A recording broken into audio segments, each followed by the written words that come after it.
today's video, I'm going to give you guys a peek into what it's like doing a tenant turnover, so stay tuned.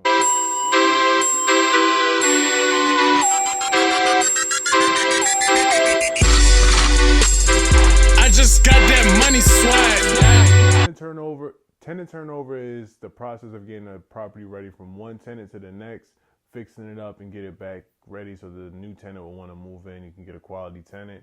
So tenant turnover is probably one of the downsides of being a landlord, because that's time that you're not collecting rent, and it's time that costs money. So it's like a double whammy. So this is something we want to avoid at all costs. So you want to screen your tenants first.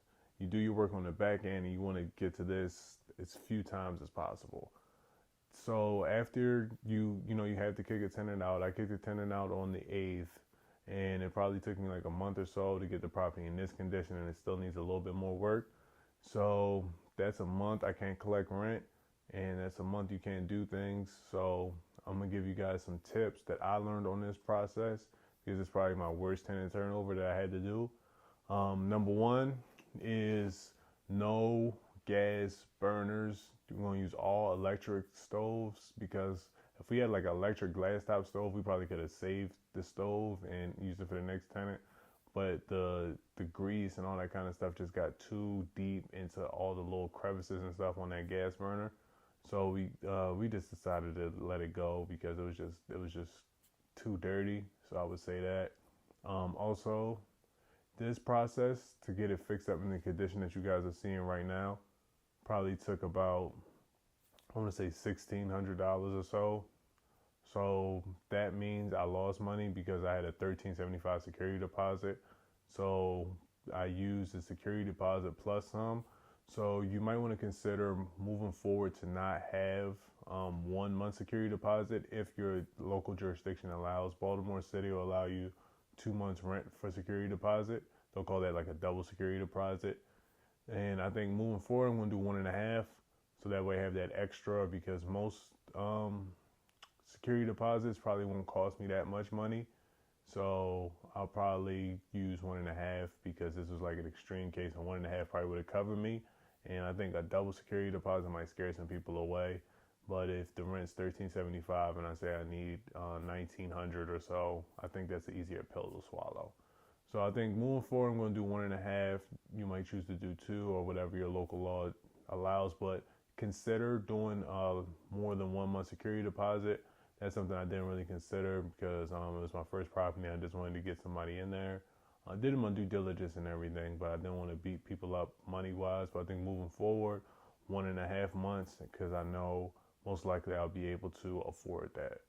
And then another thing you might want to consider is you might not be able to get recourse against a tenant.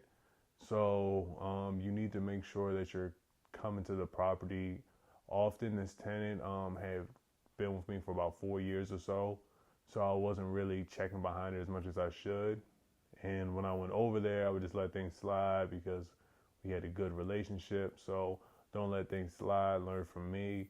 You got to clean up all the time. I don't care how long you've been in there, because it got to the point, I guess things changed in her life, because she didn't keep the house like this normally. She kept the house clean and that kind of stuff. So I just let her be on her own, and say, you know what, you're doing a good job as a tenant, blah, blah, blah.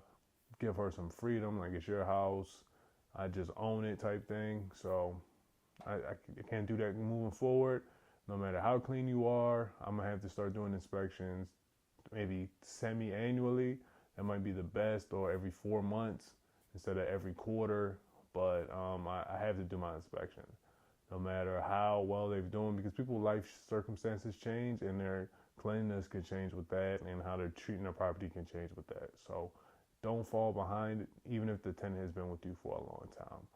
So those are some of the things that I learned. This property, how I'm looking at it now, I think I probably will sell it. I think I'll just fix it up to that next little notch to get it ready to put on the market. I think I'll probably just sell this property and use this property to basically use some of the funds that I get from selling it and put that towards a triplex and move on with my life about that.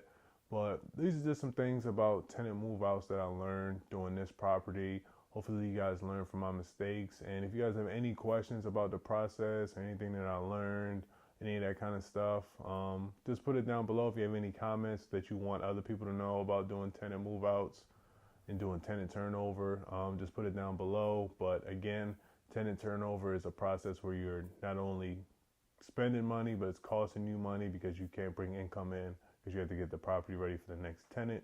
This is a situation you want to avoid at all costs as a landlord. You avoid this by screening tenants up front, and to make sure you have enough to cover the damages, you might want to consider a little bit extra security deposit. And you want to make sure that you have the guys ready to go, because it took me a month doesn't mean it has to take you a month. So if you can have everybody ready to go on the day after the tenant gets evicted or moves out, that would be perfect. So like whenever down period, because in Baltimore they have like a day to come get their stuff. So if they get evicted on Monday, have somebody in there on Wednesday and get started right away. So that way you can get this property up and running in under a month and ready to show. And hopefully you kick them out at the beginning of the month, you can wrap up the party by the end of the month and do it like that. So just attack it as quickly as possible to end this period, because you're just bleeding money, especially if you have a mortgage on the property. Luckily, I don't have a sizable mortgage on this property. Otherwise, I'll probably be feeling it a lot more. So this is Nick signing out. Tenant turnover situation we want to avoid. Everybody enjoy their evening, enjoy their day, and it's just part of the game. Don't let this stuff scare you. If it was easy, everybody would do it.